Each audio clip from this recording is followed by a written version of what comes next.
Welcome to this edition of Excavating the Bible, a program dedicated to exploring the contributions of Middle Eastern archaeology to our understanding of and appreciation for the Bible. I'm Doug Clark. I direct the Center for Near Eastern Archaeology at La Sierra University in Riverside, California, and I'm joined by a star-studded host of distinguished-looking gentlemen. Larry Geraty, co-director of this program and of the Center for Near Eastern Archaeology. Dr. Warren Trenchard in New Testament Studies and Early Christianity, also at La Sierra, and Kent Bramlett, Associate Professor of Archaeology and History of Antiquity at La Sierra. All of us with an interest in biblical studies in the Bible, and Warren, even some archaeological experience on your part for, was it 3 seasons that we had you join us in Jordan and be part of our project. We are privileged now to think about a group of New Testament books. We begin the first of this group that we would call the letters or the epistles. How are we to think now about this? We've done Gospels, we've done Acts, and the expansion of Christianity from Jerusalem outward across the Roman Empire. Now we take a look at some of the epistles. Now, I've used the word epistles because sometimes we do. Warren, is that a good use of the term? Should I use something else like letters as we're talking about these things? Well, the term epistles sounds a bit formal and something like an academic treatise or something like that. In fact, these were letters in the normal sense of the word. They're structured like letters. They start off with the identification of the writer and then say to whom the writer is addressing the letter, and then a little greeting followed by sometimes a prayer or a thanksgiving statement, then the body of the letter, greetings at the end, and a kind of benediction. And we have hundreds, if not thousands, of these kinds of letters in papyrus form from that very period that have the same kind of structure. So letters is probably better. Gives it less of this formal sort of description, or at least an image. But the particular ones that we're looking at tonight are sort of the heart of Paul's Yes. letters. Over the next several episodes, we'll be looking at some of these. This particular one is going to be Romans, and we're not doing these in chronological order, and we'll talk about that. Warren, you are the specialist in this, and we'll talk about a kind of a general order we should be thinking about. But we're looking at Romans. We're following the biblical order for these particular letters, and so we'll start there. Kent, how does it feel to think now about these letters? You've been on all of the broadcasts of the biblical book by book episodes that we've done. Now we're changing to letters and the letter to the Romans. What does that mean? Well, it is a different sort of context that we look at with these when we're trying to connect archaeology. Obviously, most of the content of the letter is the thoughts and what's on the mind of the author. But sometimes we can make connections with actual individuals that are mentioned, maybe in the greetings or in perchance within the discussion. But often we can just illuminate more the context for the recipients, like Romans, authored for the Romans. So we can look at what was Rome like in the time of Paul. Place ourselves there, immerse ourselves, actually, quite easily.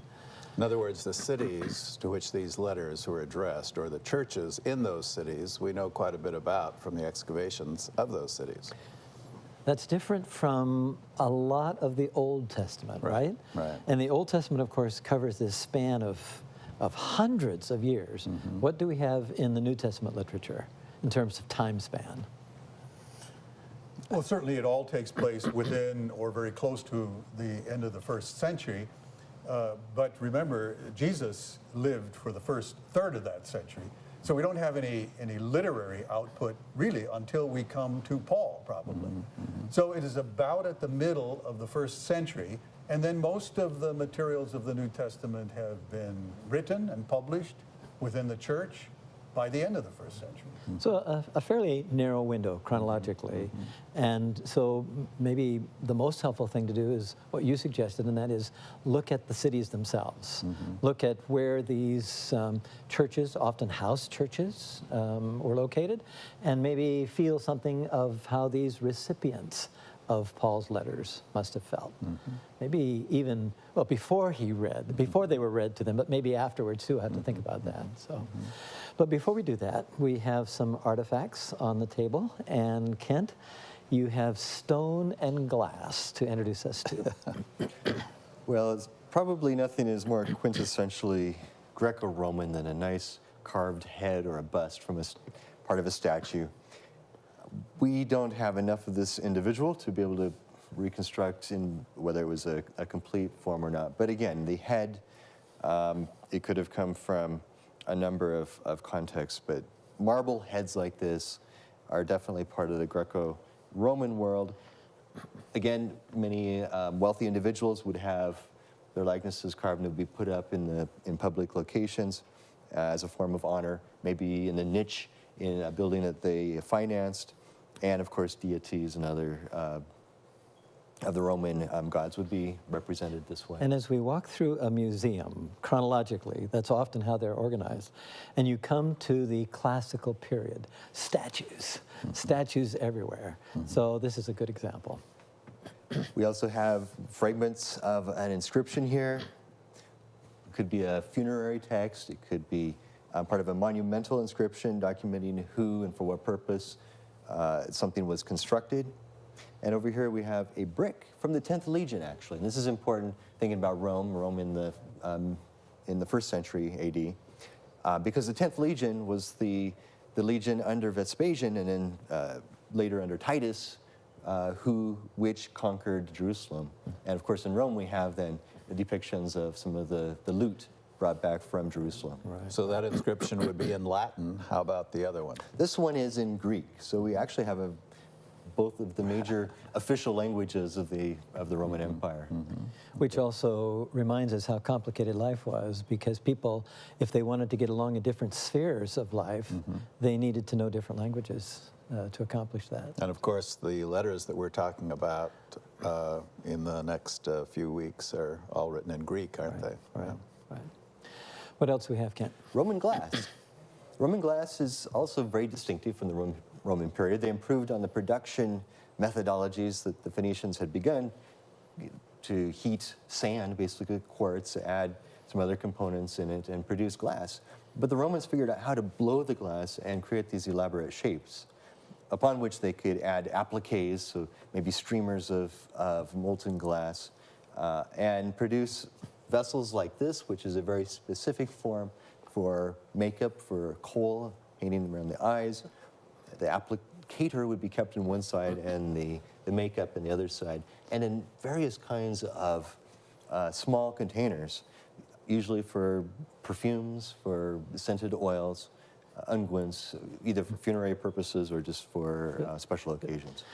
We are going to cut Warren some slack on this so that he doesn't have to tell us. I mean, he may want to tell us about these. But Well, Larry, you what know, do we one have of his claims to fame is that he found an artifact like one of these in a trash dump in Canada. So he's an archaeologist that found Roman wares in Canada. And a colleague and I published this. Right, right. But here we're talking about 3 lamps that all come from the Roman and successive periods. The shape of the nozzle for this one is often called Herodian because that appears just, at the beginning of the century. You can see this one, which depicts a warrior or somebody on the top of the vessel, and just decoration on the other ones. But those are typical of the period that we're talking about. Right. And you can see that pottery vessels may have been the forerunners of some of the glass shapes that come along also in the Roman period. This one is interesting because of the stopper that keeps dirt from getting into the vessel. And maybe makes it easier to carry. And makes it easier to carry. It's not going to splash around. Right. And then another one, another liquid vessel, two liquid vessels. This is fairly standard. We would expect to see this pretty much in anybody's house. The vessel here, this maybe a libation vessel of some kind, because you could pour liquid in here and pour it out through the spout. It's got an interesting little handle that they can carry it with. It does. It does. This ribbing is typical of this time period, isn't it? So you can spot that pottery from a distance and say, okay, we're in a particular kind of spectrum of archaeological chronology that we can talk about, classical for sure. Okay, so let's then think about the book and some archaeological illustrations, and we'll do so by our normal introductory pattern, and that is to think about chronology and about geography, to orient ourselves to the place. Kent, we have the Roman Empire here. You can see that it goes all the way from Hadrian's Wall against Scotland there, into North Africa, and then all the way east to really the Persian Gulf once the Romans conquered the Tigris-Euphrates valleys. Now, we have two more of the empire, of the Mediterranean, and they're put here because they are part of Paul's journeys.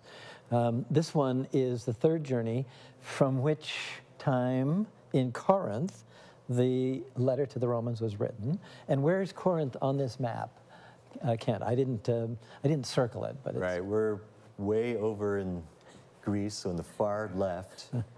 Corinth is on the Peloponnesus, and that's pretty much that red loop. Right. The stopping point there in the southwest. Okay, and then Paul's last trip, which did not involve visits to Asia Minor or to Greece, but went straight to Rome. So this one is here because we're talking about Rome, and we're talking about the letter to the Romans. Well, Paul hadn't been there until this trip, right? So he was writing to people he had not met. Or people he knew from other places. That had made their way. Made their way to Rome. Right, correct. And although this map is going to be impossible to read, give us a general feel. Where would we look for basic features of Rome? Rome was famously built on 7 hills. Not the only city in the world, that was sort of a notable feature. But near the center we have the Roman Forum. So this is the heart of the city. And around it, some of the more famous of the hills. The Capitoline Hill. And the Palatine? Yes, Palatine, okay. Palatine Hill. And you can make out there a little near the center, actually, the Circus Maximus, which is the largest of the hippodromes or race courses. Moving then further to the northwest, or literally it's more to the west. Right. But to the top right, left-hand part of the picture, we approach the area of Vatican, which was one of the more remote areas of the city. And this is where, of course, Peter was executed and became a very central point for early Christianity. Okay. All right. Well, so we you will can see the Tiber River going through the edge there on the left, can't you? We will be visiting several parts of the city, but an overview, even if it's hard to read all of the locations. Thank you, Kent, for that particular perspective. And then we have the Roman emperors. This is Rome. This is to the Romans. So we put the Roman emperors, and they cover the period here we can see from 3 decades before Christ and then into the 7th decade afterwards. So we're kind of covering the New Testament period here, although not when the later books, Warren, would have been written. But Nero is important. This is when Paul ends up in Rome. That's right. So that's an important... And very shortly after that is the destruction of Jerusalem. So we're talking about the earliest part. Right. Roman period. And then we have depictions, statues. We talked about statuary. So here's Augustus, Tiberius, we'll just scroll through these quickly. Caligula, who most people thought was fairly cruel. Well, he was. One point he was bored during an intermission of games, and he had his soldiers round up one section of the audience and thrown into the lions. Oh, dear. All Okay, sorts so of stories like that. not so bad that we don't know him well at this point. Finally assassinated. Yeah. So, and Claudius, and then Nero. Nero not kind of getting good approval ratings either, at least by Christians, as we think about them.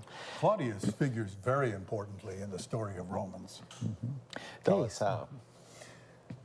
Well, this I guess, leads a bit into date of writing and so forth. Right. It's also very important in some other letters of the New Testament. But one of the issues relating to the letter to the Romans is who founded the church there? Paul's letters typically are written to churches or congregations that he established on his various mission trips, or to individuals who were associated with these churches. In terms of Romans, he is writing, if you look at chapter 1, to a group of people that he's never met. He's clearly not the one who founded the church. Peter is not the one who founded the church either, because by the time we know that that church existed, Peter was elsewhere, if you look at the book of Acts and so forth.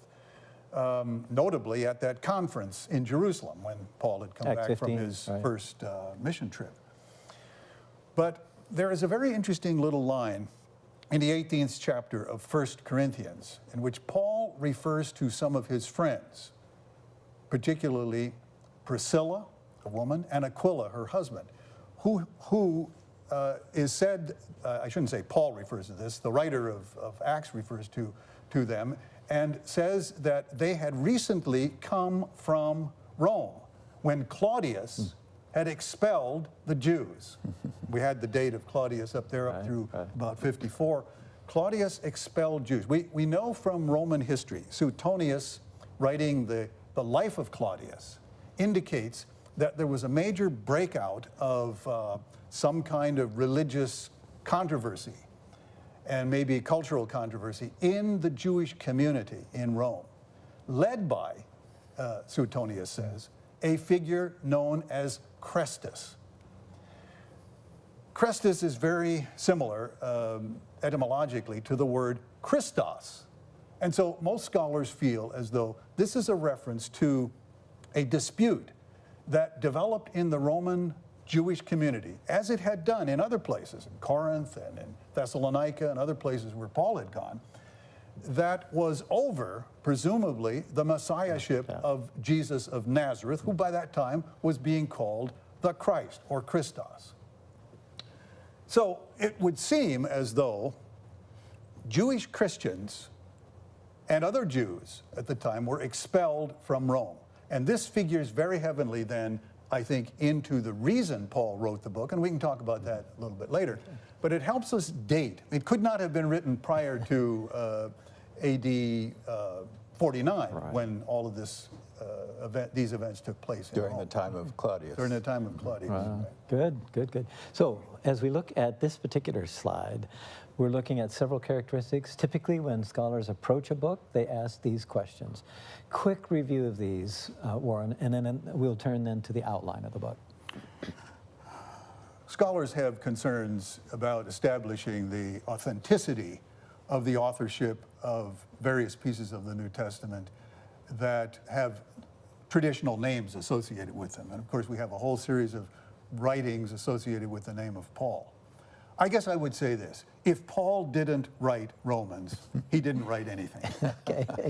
There is no dispute whatsoever about the Pauline authorship of the letter to the Romans. The audience is to the church in Rome, and he is writing to them, telling them initially that he is going to visit them. And so one of the immediate reasons for this letter is to prepare this congregation for his subsequent visit.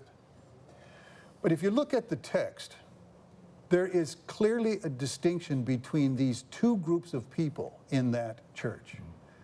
The Christians of Jewish origin and Christians who are not Jewish in origin. And we tend to read Romans through the eyes of Martin Luther and the reformers of the 16th century, that the whole thing is based on some kind of Pauline agenda to lay out the whole doctrine of justification by faith, a kind of systematic theology of all of his views. And there are those who view Romans that way. However, I think the central verse in the letter to the Romans is in chapter 12, verse 3, where Paul says, "For by the grace given to me, I bid every one of you not to think of himself more highly than he ought to think, but to think with sober judgment, each according to the measure of faith which God has assigned him. If you back up from this is the beginning of chapter 12. You follow the pronouns through Romans. All the early pronouns up through the end of chapter 8 have to do with we or us.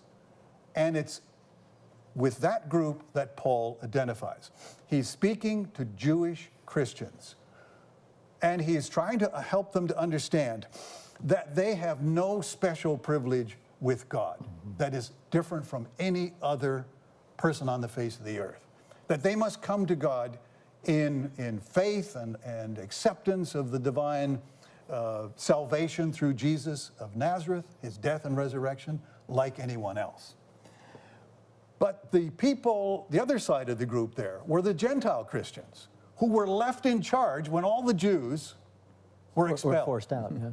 And they then became the stronger brothers and sisters, politically, because they're the only ones.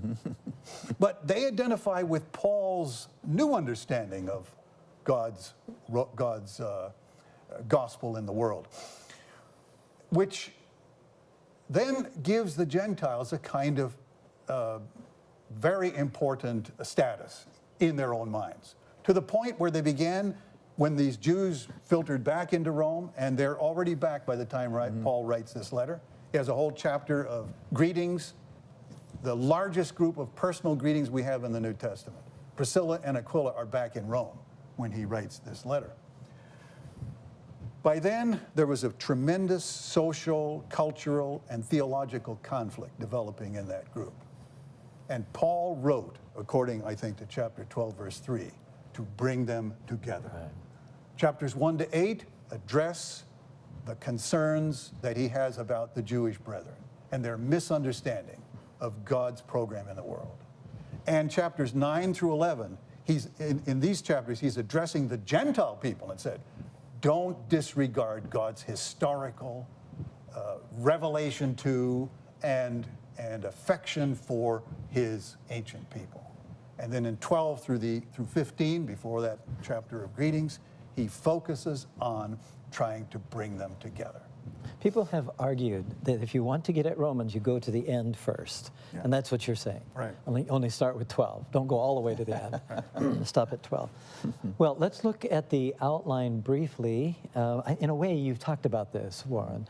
So maybe we should move on then to, and people have outlined Romans in different ways, but this might be a good one. But you've talked us through, I think, a logical flow. Some of the issues that we connect with in archaeologically, circumcision during the Roman period. This is going to come up in several of the letters, and so we'll not spend a lot of time with it here, although we do know of at least a few groups who continue to be circumcised as late as the Roman period. There are a number of issues here: debt removal as a metaphor, the baptism, slavery. We hear a lot about slavery. And slaves and how they relate to each other. So what we'll do is simply illustrate this. This is a later picture of a baptistry. How early do we have baptistries that we can trace archaeologically? Well, there are many people who think that we have the forerunner in the Jewish custom of purification, ritual purification, where people walk down into the mikveh, to the water, and then came out purified. And so it's thought that the earliest forms of baptism included immersion. Well, we certainly have references to it in the letters of Paul. In Romans, there's this marvelous explication of the metaphor of baptism in chapter 6, in which Paul likens the baptism experience of Christians to the death and resurrection of Jesus, and thereby the death and rising anew to newness of life for the Christian experience. And of course, what's interesting here is that only a baptism by immersion has those metaphorical ingredients. That would match somehow. And then, of course, looking at the archaeological remains, we actually have both. Well, more than two, but the baptistries seem to be early and were used for immersion. Slavery, we have several instances. Kent, a couple of things here. I think this one is from Rome, this particular wall covering. Here serving wine, I guess. It looks like it. So it'd be very typical of feasts and festivals. The servants come in with the drink and then the food, And playing a role here in the Colosseum, evidently. bringing in quite a load of goods there. Right, right. So we have some other archaeological connections. Some on this list we won't have time to look at, but some we will. And I think we'll begin with, well, actually we have a number of things here. Churches connected with biblical passages. And then some of the remains in Rome from after the time of Paul, but not far after the time of Paul. So Paul wouldn't have seen the Arch of Titus or the Colosseum, but it would have been fairly soon thereafter. A Roman bath here, circular, medieval building built over it. But let's look at a couple more things, and theaters. Kent, can you go to a Roman city without finding a theater? No, that's part of the furniture of a Roman city, as some people have called it. But you find baths and theaters, of course, courtyard houses in all Roman cities. Right. Now, a couple of other things here. Larry, we have all kinds of ways to remember people when they die. And Rome is not alone in this, but We have some of these gravestones in our archaeological collection at La Sierra, don't we? And they help us to sort of get a feel for what people thought of life after death. Looks like that one was from Palmyra in Syria. Yes, right. Mm-hmm. I love this picture. It's a fresco of a Roman couple, first century, from Rome. So if we want to think about maybe somebody in the audience of Paul when he comes, maybe someone like this. It's a great picture. And then at least one of the earliest archaeologically represented house churches. This one in Deir Europa from 232 AD. This is on the Euphrates River in territory that has more recently been controlled by ISIS. So we know that this is damaged, if not destroyed. Yeah.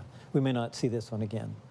Then, of course, okay, Kent, do you go to Rome without seeing the prison? It's one of the important stops. It is. And again, it's tradition, but it dates to the right time.